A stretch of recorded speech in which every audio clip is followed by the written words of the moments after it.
네, 안녕하십니까. 2016년도 차량 손해사정사 자동차 구조 및 정비 이론과 실무 강의를 맡게 된 김기진입니다. 이번 시간은요, 첫 시간이고 자동차의 분류 및 재원에 대한 강의를 하도록 하겠습니다. 죄송합니다. 빠져 있었네요. 먼저 자동차 어떻게 생겼는지 먼저 자동차를 한번 그려보도록 할게요.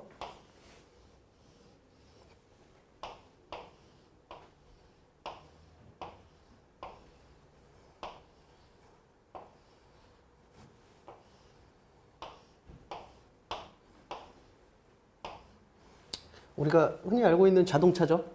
그죠? 이쪽이 이제 전면부가 되겠고요. 차가 이렇게 굴러갑니다. 근데 이게 아무것도 없으면 차가 굴러갈까요? 그죠? 이 안에 어떤 일련의 장치들이 분명히 있을 겁니다. 그죠? 우리가 볼 수 있는 외판 패널이라든가 범버, 도어, 후드 이런 거 말고 안쪽에 우리가 동력을 발생할 수 있는 엔진이 있겠고요. 이거를 여기에서 발생되는 동력을 전진, 그리고 속도, 후진을 할 수 있게끔 변속해주는 변속기가 있을 겁니다. 그죠? 그리고 동력을 전달하는 구동축이 있을 겁니다. 그죠? 그리고 차축과 바퀴. 이렇게 구성이 되어 있습니다. 이건 엔진이고요. 이거는 변속기고, 미션, 구동축, 차축, 바퀴. 그리고 여기엔 종감속 장치와 차동 장치가 들어가는데요. 하나씩 다 배울 겁니다. 이런 과정들, 이런 엔진에서 연료를 태워서 변속기를 통해서 구동축을 통하고 바퀴까지 가는 이런 일련의 과정들과 이것만 있으면 또 운전할 수 없으니까 우리가 운전할 수 있는, 방향을 바꿀 수 있는 조향장치, 그리고 또 노면에서 충격을 흡수하는 현가장치, 바퀴, 앞에 가면 안 되잖아요. 또 멈출 수도 있어야 되니까 멈출 수 있는 제동장치. 이런 일련의 장치들을 하나씩 배워 나갈 겁니다. 그러니까 잘 따라오시면 되고요. 그러면 먼저 자동차란 어떤 거냐? 지금 그려 있는 이 자동차. 그러면 우리가 문자적으로 어떻게 얘기할 수 있느냐? 철길이나 가설된 선을 이용하지 아니하고 원동기에 의하여 육상에서 이동할 목적으로 제작한 용구 또는 이에 견인되어 육상을 이동할 목적으로 제작된 용구다. 도로교통법에서도 자동차에 대한 정의, ISO 또 KS 한국공업규격에도 다 자동차에 대한 정의를 하나씩 다 명시하고 있어요. 근데 우리가 얘기하는 그 자동차, 도로교통법, 자동차관리법에서 얘기하는 그 자동차의 정의입니다. 철길, 가설된 선을 이용하지 않고요. 일단은 첫 번째 저기가 조건이. 그리고 원동기가 뭐냐? 에너지를 수력이라든가 1차 에너지, 수력, 풍력, 태양력 이런 것들을 이용할 수도 있고, 또 두 번째 뭐예요? 화석연료, 석유, 석탄, 그죠? 이런 거, LPG, 가스, 천연가스 등을 이용해서 뭐를 해요? 기계적 일로, 우리가 바퀴가 굴러간다는 걸 기계적 에너지라 그러거든요. 기계적 일로 바꾸는 거를 원동기라고 합니다. 근데 풍력, 태양력 이용할 수 있을까요, 우리가? 자동차에? 안 되죠. 안 되니까 우리는 화석연료를 이용해서 자동차를 운행을 합니다. 그래서 그 원동기 개념 알겠죠? 그리고 육상에서 이동할 목적으로 제작된 용구 또는 이에 견인되어 육상을 이동할 목적으로 제작된 용구. 그러니까 피견인 차도 자동차다라고 얘기하는 거죠.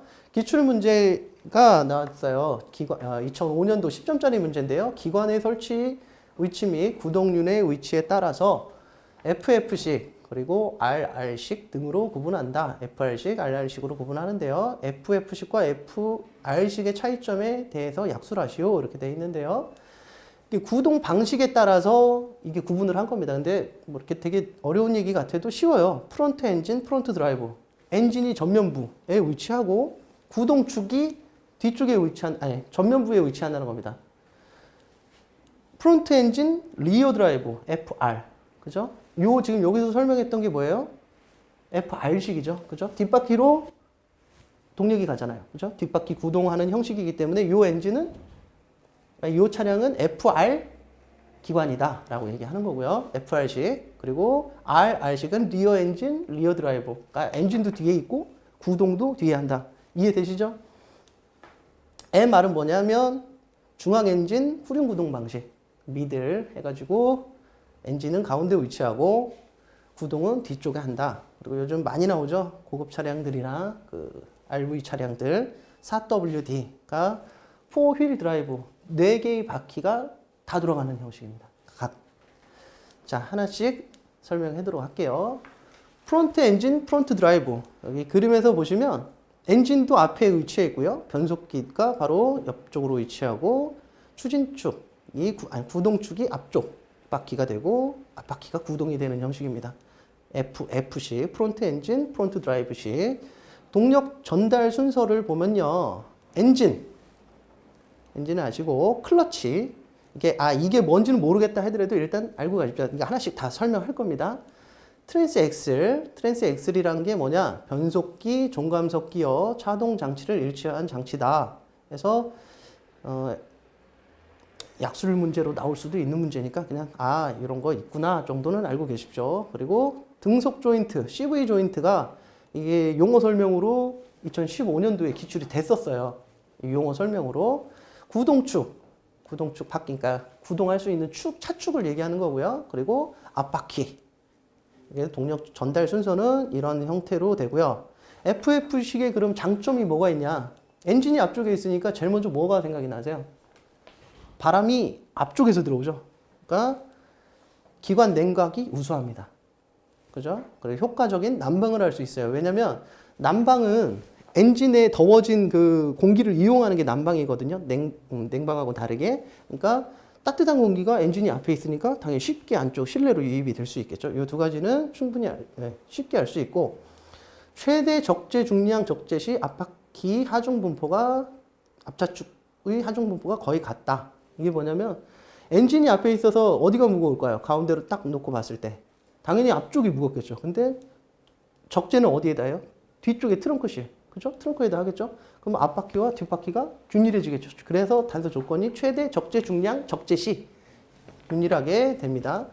동력 전달 경로가 짧다. 아까 얘기했듯이 지금 여기서는 이 구동축도 있고요. 되게 길죠. 뒷차축까지 가는데 뭔가 필요할 거 아닙니까? 그죠? 길잖아요. 그러니까 FR식에 비해서 이동 경로가 짧습니다. 그리고 선회 시 자동차가 밀려나가지 않고 끌려나가므로 주행 안정성이 높다라는 특징이 있고요. 뒷차축 구조를 간단히 할 수 있다. 이해되시죠? 이거는 실내 공간을 넓게 할 수 있고 트렁크 공간을 크게 할 수 있다. 그렇죠. 엔진이 앞쪽에 있고 나머지 그 동력 전달 그 구동축 같은 게 없기 때문에 뒤쪽을 충분히 활용할 수 있는 형식입니다. 근데 단점은 언덕길에서 발진성이 떨어진다. 그러니까 미는 것보다는 끄는 것보다는 미는 게 더 우수하다는 거죠. 이해되시고, 고속선회 시 언더스티어링이 일어난다. 언더스티어링이란 게 뭐냐? 우리가 자동차가 선회를 할 때 그 정상적인 일반적으로 그냥 딱 선회를 한다 그러면 원을 그리면서 선회를 하겠죠. 그죠? 요 가운데 거. 근데 차량 선회 시 뒷바퀴에 발생하는 코너링 포스. 그러니까 우리가 조향 핸들을 틉니다. 이렇게 조향 핸들을 틀면 내가 원하는 만큼 틀려야 되잖아요. 근데 언더스티어링은 뭐냐면 내가 원하는 것보다 바깥쪽으로 더 나가요. 그러니까 어떻게 내가 원하는 만큼 가려면 어떻게 하겠어요? 더 틀어야 되겠죠. 이게 언더스티어링입니다. 이렇게 좀 힘들게 얘기를 써놨는데 얘기는 선의 반경이 커지는 현상. 내가 원하는 것보다 더 크게 돌아가는 현상을 언더스티어링이라고 하고요. 오버스티어링은 뭐예요? 내가 원하는 것보다 더 급격하게 안쪽으로 휘어 들어가는 현상입니다. 예. 고속선회 시 언더스티어링이 일어난다. 그죠? 전륜 타이어가 빨리 마모된다. 엔진이 앞쪽에 위치해 있으니까, 그죠? 당연히 하중이 크니까 마모가 심해지겠죠. 앞 차축에 구동장치나 조향장치 등이 장착되므로 구조가 복잡하다. 이런 장치들이 여기 FR식 같은 경우에는 다 분산이 돼 있죠. 뒤쪽도 있고 아까 여기 차동장치라든가 차동장치 같은 경우들은 이 뒤쪽에 위치가 돼 있는데 얘는 요 앞에 트랜스 엑셀 그죠? 종감속 장치 이게 앞쪽에 다 위치가 되어 있으니까 앞쪽이 복잡합니다. 동력 전달하는 이 기구 자체가. 그러니까 사고가 발생이 되더라도 FR식에 비해서 더 손해가 더 커질 수밖에 없는 거죠. 그죠? 실내로 배기가스나 주행 소음이 유입된다. 이거 뭐 상식적으로 알 수 있겠죠. FF식은 이런 특징, 동력 전달 순서와 장단점을 갖고 있습니다. FR식 지금 얘기한 거 엔진은 앞쪽에 있고요. 프론트 엔진, 리어 드라이브, 뒤쪽 구동축은 뒷바퀴 쪽으로 구동을 하는 겁니다. 동력 전달 순서는요. 엔진, 클러치, 변속기 여기까지는 아까 똑같죠.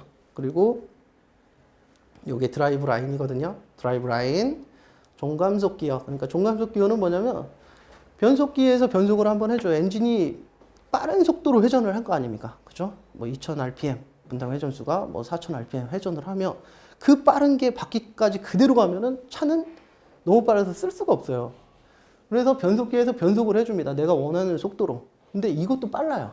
그래서 마지막으로 한 번 더 감속을 해준다 해서 종감속 기어예요. 이해되시죠? 원리와 구조는 나중에 따로 공부를 할 겁니다. 이거는 차동 기어 장치. 차동 기어 장치는 알기 쉽게 선회를 하는데 바퀴가 양쪽 바퀴가 똑같이 굴러갑니다. 그럼 어떻게 되죠? 회전이 안 되겠죠. 그리고 회전이 된다 하더라도 끌리겠죠. 한쪽 바퀴는.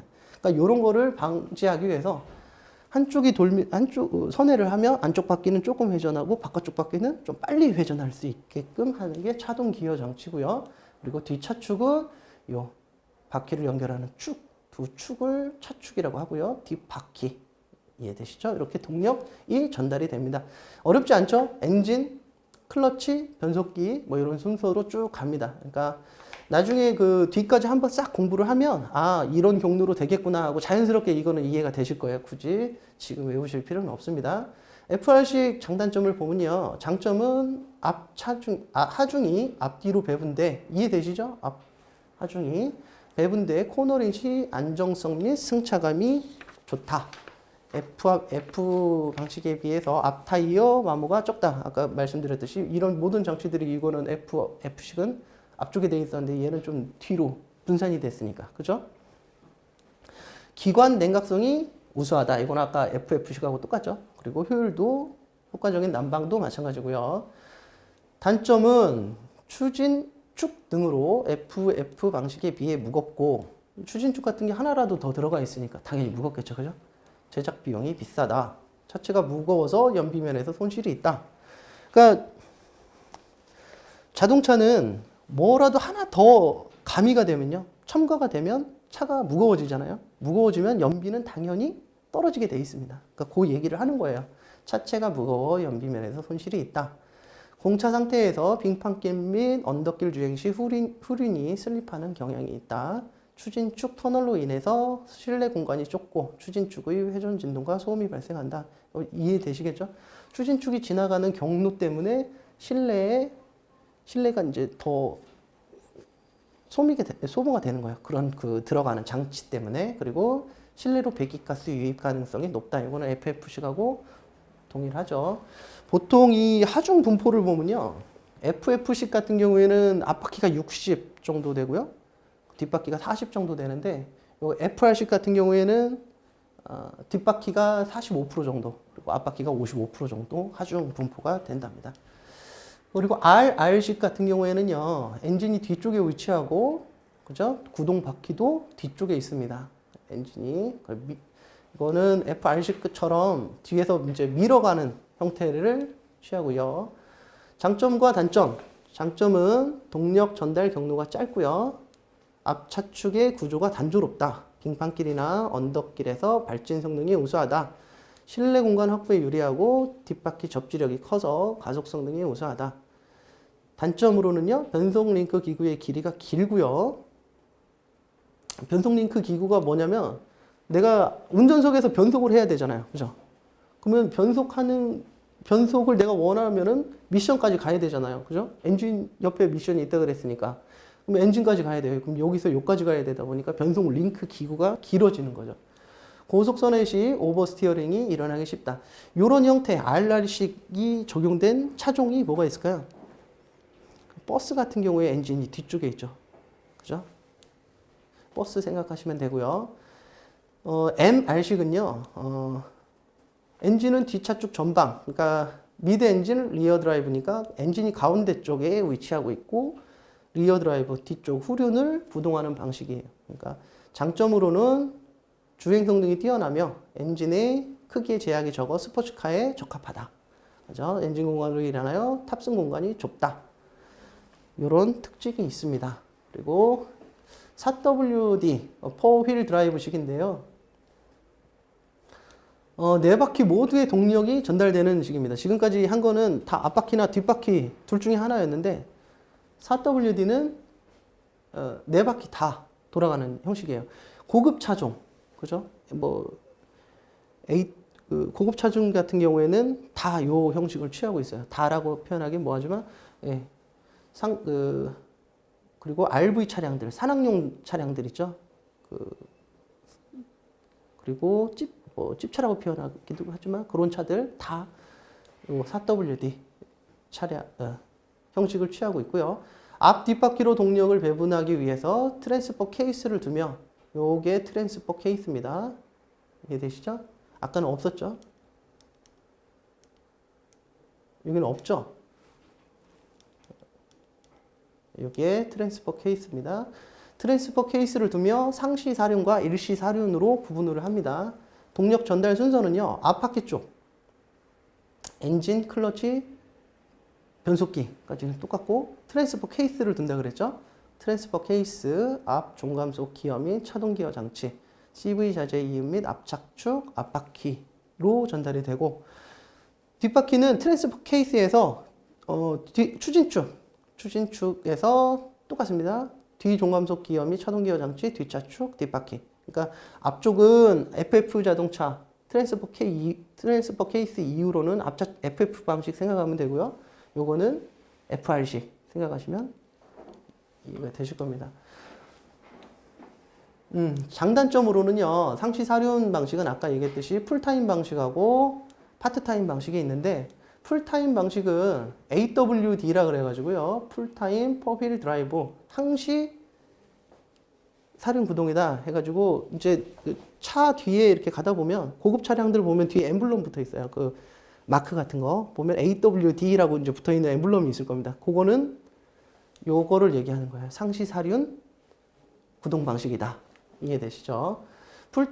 네 바퀴의 구동을 전달하는 방식이며 두 바퀴로 가는 거 EWD로는 변환이 불가하다. 장점으로는 구동력이 뛰어나며 미끄러짐이 줄어들고요. 등판 능력이 좋아서 험로 탈출 시 용이하다. 가속력이 뛰어나며 차량 선회 시 주행 성능이 좋다. 단점으로는요. 사륜차들 단점 항상 얘기하면은 기름 많이 먹죠. 그거는 그리고 소음이 크다.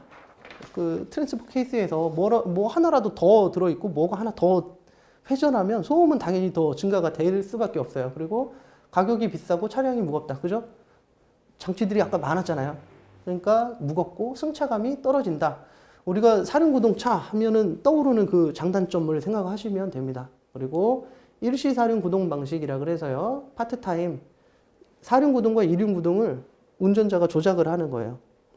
과거는 아니고 운전석 옆쪽에 보면 선택하는 레버가 있습니다. 다이얼이라든가 이런 것들을 통해서 우리가 운전자가 전화를 할 수 있어요. 그러니까 일반 주행 시에는 이륜으로 주행하여 연비하고 승차감, 여기 사륜구동에서 연비하고 승차감이 좀 문제가 된다 그랬잖아요. 이런 것들을 해결을 하고요.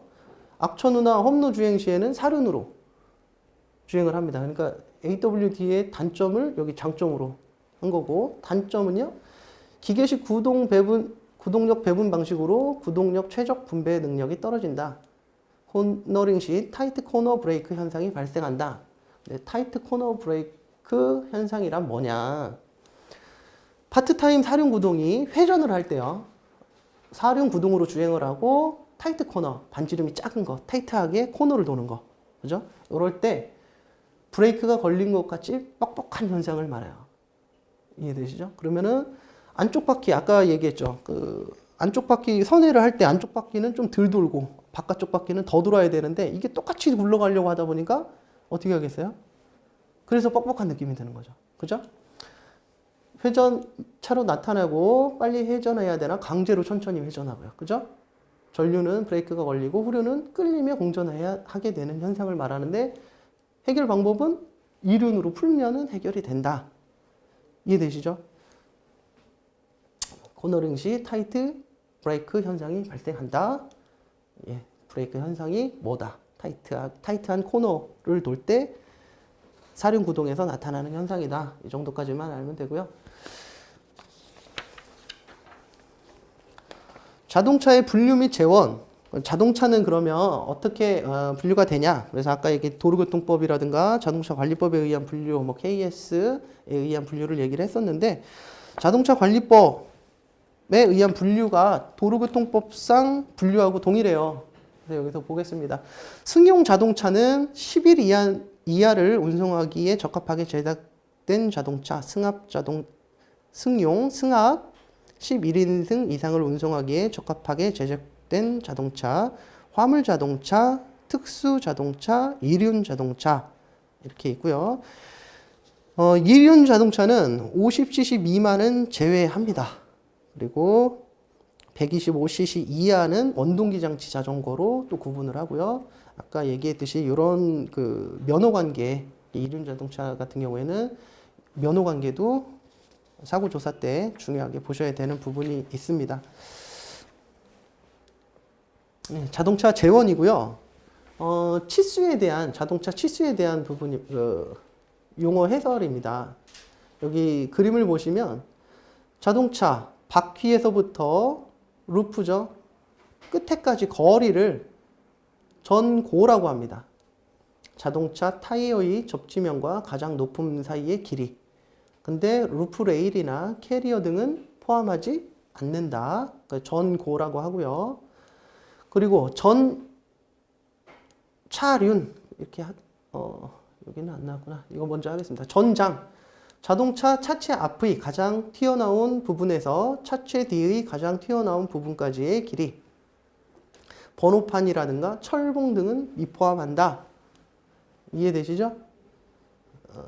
전장, 여기 맨 앞부분부터 맨 뒷부분까지를 전장이라고 하고요. 전폭, 자동차 측면의 가장 튀어나온 부분 사이의 길이, 사이드 미러는 제외를 한다 해서 전폭. 아까 그 사이드 미러는 중앙선을 넘어도 중앙선 침범으로 인정하지 않는다는 이유가 차폭, 전폭에도 해당이 되지 않네요. 그죠? 같이 연관지어서 외우시면 될 것 같고요. 전고, 말씀드렸듯이 차량의 높이 얘기하고요. 윤거, 좌우 타이어가 지면을 접촉하는 지점에서 좌우 두 개의 타이어 중심선 사이의 거리를 차륜이라고도 하고요. 거리를 윤거라고 합니다. 이 차륜 거리 있죠? 이게 윤거입니다. 그러니까 타이어 중심선에서부터 중심선까지의 거리, 그러니까 차륜이라고 하고요. 윤거라고 하고요. 최저지상고, 그래서 적차 상태에서 자동차의 최하단 밑부분과 타이어 접지 부분과의 높이. 그러니까 적차 상태란 뭐냐?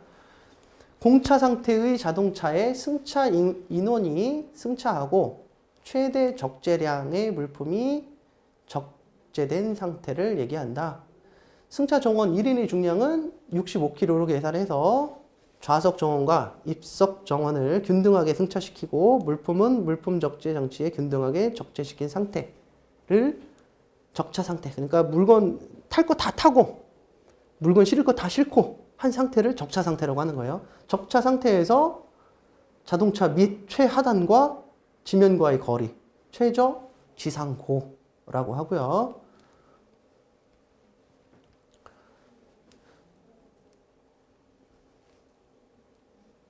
축거 축거는 이게 앞차축, 그죠? 앞차축, 뒷차축과의 거리, 축거라고 합니다. 축간거리, 축거. 그러면은 축간거리, 그 트럭 같은 경우에는 축이 3개인 게 있어요. 4개짜리도 있고. 그러면 어떻게 이런 트럭에서는 어떻게 계산하냐? 축간거리를 앞차축, 제1축간거리, 제2축간거리의 합산을 축간거리라고 계산을 합니다. 이 트럭 같은 경우에는요. 그죠? 아, 여기 사진이 또 있네요. 앞 오버행, 앞바퀴 중심의 수직면에서 범버등과 같은 부속물을 포함한 자동차의 제일 앞부분까지의 수평 거리, 앞 오버행, 이 축에서 앞에까지의 거리, 앞 오버행. 그러면 뒤에 있으니까 뭐겠어요? 뒤 오버행, 그죠? 그러면은 앞 오버행, 뒤 오버행 더하기 축간거리, 그러니까 전장 이렇게 나올 수도 있겠네요.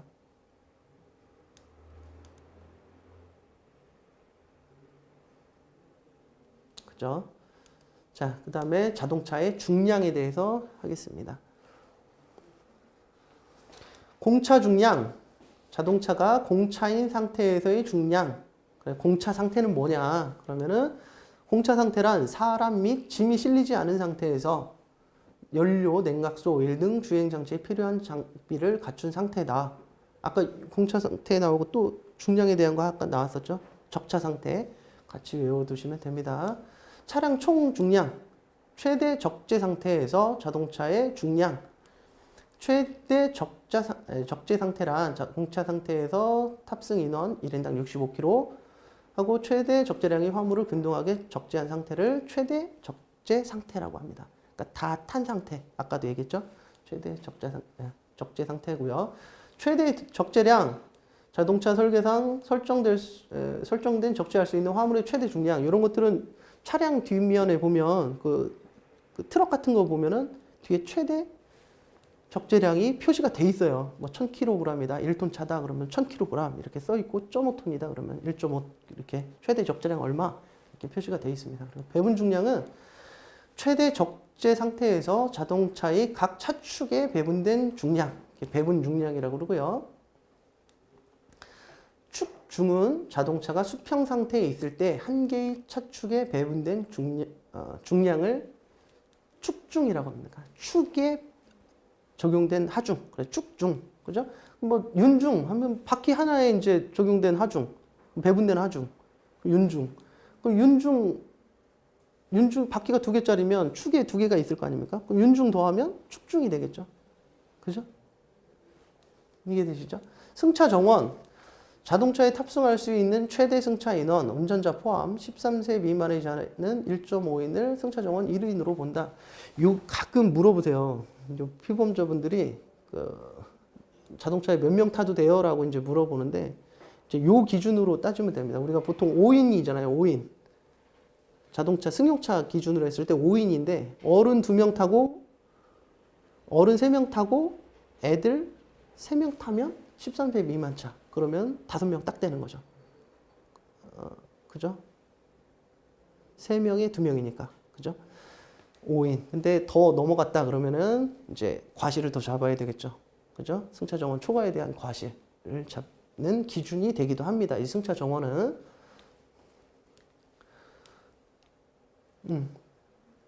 2008년도에 또 용어를 묻는 문제가 나왔어요.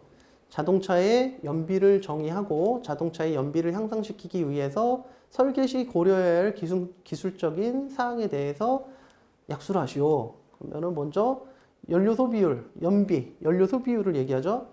적차 상태에서 주행 거리에 대한 연료 소비의 비율을 말한다. 그러면 10km를 가는데 1리터가 들어간다. 그러면 10km per 리터 이런 식으로 표현을 하겠죠. 이해되시죠? 연비, 그러면 10km를 1리터로 간다. 연비 표시를 이런 식으로 합니다. 그죠? 그러면 저 숫자가 높으면 높을수록 연비가 좋은 차량이겠죠? 그죠? 그러면은 이 문제, 자동차 설계 시 고려해야 될 기술적인 사항. 연비가 좋아지기 위해서는 뭐 기관의 성능도 물론 필요하지만,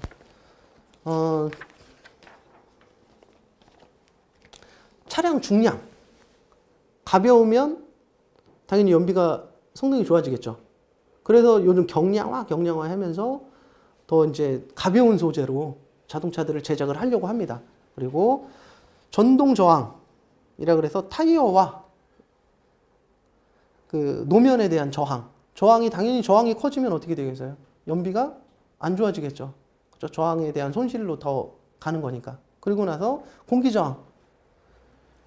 공기 마찰이 엄청 많아요. 그러니까 이거를 개선하기 위해서 차들이 다 요즘은 유선형으로 자꾸 변합니다. 그죠? 옛날에 뭐 각그랜저 이런 게 있었는데 요즘은 각그랜저처럼 안 나오죠, 차들이. 저항이 너무 커지니까 연비가 떨어집니다. 그래서 스포츠카 같은 경우들은 차체도 낮아지고 앞쪽이 매끄러워져요. 그죠? 그리고 경주용 차들 보면 거의 뭐 이거는 납작합니다. 납작해서 운전자도 뭐 거의 누워서 들어가죠. 그러니까 저항을 줄이기 위한 거예요. 설계 시 이런 부분들을 고려를 해서 설계를 해야 되겠죠. 그리고 이제 성능 넘어가서요. 최고 속도는 자동차가 최대 적재 상태에서 평탄한 노면을 주행할 수 있는 최고 속도, 그리고 등판 능력은 자동차가 최대 적재 상태에서 1단 기어로 등판할 수 있는 최대 경사 각도를 얘기합니다. 그러니까 경사길을 어떻게 올라갈 수 있냐, 그게 다 이제 설계 시에 고려가 돼야 된다는 거죠. 그죠? 성능상에도. 그리고 제동거리는 주행 중인 자동차에서 브레이크가 작동하기 시작할 때부터 완전히 정지할 때까지의 거리. 그래서 이게 그 정지거리 계산하는 문제가, 그 유도하는 문제가 작년도에 기출이 됐었는데요. 정지거리는 공주거리 더하기 제동거리. 이것도 이제 교재에 나옵니다. 굳이 쓰실 필요는 없고요. 제동거리는 뭐다? 예, 드시면 되고요. 최소 회전 반경. 자동차의 핸들을 최대로 고정시킨 상태에서, 그러니까 속된 말로 이빨이 꺾어 놓은 상태에서 저속으로 회전 시 바퀴가 그리는 바깥쪽 바퀴가 그리는 반지름을 얘기해요. 반지름 아시죠? 그러니까 법적인 기준으로는요, 최소 회전 반경은 12m 이하. 그러니까 12m 이내에서는 회전이 다 돼야 된다는 소리예요. 너 넘어가면 안 된다. 최대 안전 경사 각도, 공차 상태에서 자동차를 왼쪽 또는 오른쪽으로 경사시켰을 때 모든 타이어가 접지면에 접지할 수 있는 최대의 경사 각도를 말합니다. 이해되시죠, 이거? 그러니까 측면으로 뭐 요런 노면이 있다 그러면 자동차가 이렇게 서 있을 때 이게 넘어가지 않는 거를 얘기하는 거야. 이해되시죠? 그러니까 이게 이렇게 돼 있을 때 이렇게 넘어가면 안 된다. 요거를 최대 안전 경사 각도를 얘기합니다. 자동차의 구성으로 넘어갈게요. 자동차는 바디하고 셰시로 이루어집니다. 바디는 외판이라고 생각하시면 돼요. 그리고 그러니까 우리가 뼈대를 이루는 거를 바디라고 그러고요. 셰시는 그 안에 하나씩 들어가 있는 거. 아까 얘기했듯이 현가 장치라든가 제동 장치, 동력 발생 장치, 뭐 이런 것, 조향 장치, 뭐 제동 장치 이런 것들을 얘기하는 거니까 예. 기출문제 2006년도에 프레임식 보디와 모노코크 보디의 차이점을 설명하고 장단점에 대해 모노코크 보디의 장단점에 대해서 설명하시오. 보디는요, 아까 얘기했듯이 자동차의 외장이나 골격에 해당하는 부분으로 운전자와 승객이 탑승하거나 화물을 적재하기 위한 장치다.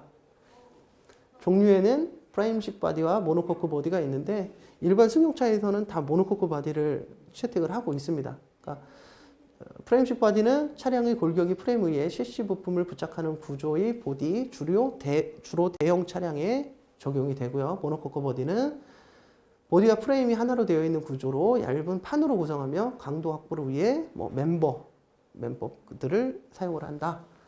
장단점, 프레임식 보디 주로 대형 차량에 사용되니까 높은 강성을 요구를 하겠죠. 그죠? 하부 충격이 강하겠죠. 강하니까 변형이 최소가 되겠죠. 당연하죠. 그리고 차체 강성이 커 안정적 주행이 가능하고요. 한 해의 프레임에 다양한 종류의 차량이 생산이 가능합니다. 이게 모노코크 보디의 차체, 이거 바뀌었네요. 이게 프레임식 보디고요. 이게 모노코크 보디인데요. 이 프레임식 보디 딱 봐도 강하게 생겼죠. 이런 그 강관을 통해서 강관을 크게 넣고 양쪽으로 이제 크로스된 멤버들을 보강을 해가지고 프레임식 보디가 이렇게 돼 있는데 강성이 커서 안정적 주행이 가능하고요. 요 프레임 위에 다양한 형태의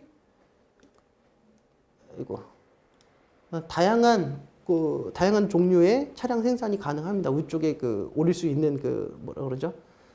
차시 위에 운전석 룸이라든가 이런 것들을 다양하게 올릴 수 있어요. 근데 이것들은 어떻게 돼요? 다 일일이 모노코크 바디 같은 경우에는 새로운 설계를 해야 가능해요. 근데 프레임 방식은 위에 그냥 무엇을 올려놓느냐에 따라서 자동차가 생산이 되니까 다양한 생산이 가능하다라는 뜻이거든요. 이게 단점으로는 당연히 무거워지니까 뭐예요? 무거워지면 연비 떨어진다 그랬죠. 그리고 차체 높이가 증대가 되고요. 원가가 비싸고 잡음이 발생될 수 있다. 프레임과 바디 사이에. 그리고 제조 설비가 필요하다. 모노코크 보디는요, 일체 구조로 경량화가 가능하고요. 차고가 낮아서 주행 안정성이 향상되고 높은 정밀도, 높은 생산성을 보이고 충돌 시 에너지 흡수 효율이 높다. 그러니까 모노코크 바디 같은 경우에는 그러니까 충격을 차체에서 흡수를 많이 해요. 그래서 차체에서 흡수를 많이 하면 운전자 입장에서는 그만큼 충격이 덜 받겠죠. 그러니까 모노코크 바디 형식에서는 운전자가 오히려 안전하고 프레임식에서는 운전자가 그만큼 좀 승차감이나 이런 것들이 떨어지고 사고 시에도 충격량을 좀 많이 먹겠죠. 그죠?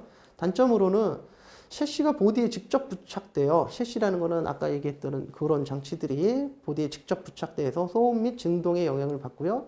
보건 수리가 까다롭습니다. 제작하는 게 복잡하게 돼 있어서요. 그리고 강판의 부식 등으로 강도의 저하가 우려가 된다. 봤고요. 그러면 보디의 구성은 어떻게 되어 있냐? 자동차가 있고요. 우리 다 아시겠지만 하나씩 좀 짚어볼게요. 맨 위에 있는 천장에 있는 걸 루프라고 합니다. 그죠? 그리고 앞에 본네트, 그리고 라디에이터 그릴, 앞 범버, 앞에 우리가 라디에이터 그릴 앞에 딱 보면은 뭐라 그러죠? 앞쪽에 번호판 위쪽으로 이렇게 엔진 보일 수 있게끔 이렇게 보면은 보이는 그거를 그릴이라 그래요. 예, 그거를 그릴이라고. 휀더, 바퀴 위쪽에 있는 강판을 휀더라 그러고요. 도어, 앞도어, 뒷도어 있겠죠? 그리고 필러, 앞쪽 유리와 전도어 사이 이쪽을 A 필러라고 그러고요. 그걸 B 필러, C 필러, 다른 말로 프론트 필러, 센터 필러, 리어 필러라고도 얘기합니다. 그러니까 필러, 그리고 휀더, 뒤쪽에 있는 리어 휀더겠죠, 이거는. 그리고 범버, 이렇게 부품들이 있고요. 메인 차체에서 프론트 보디에는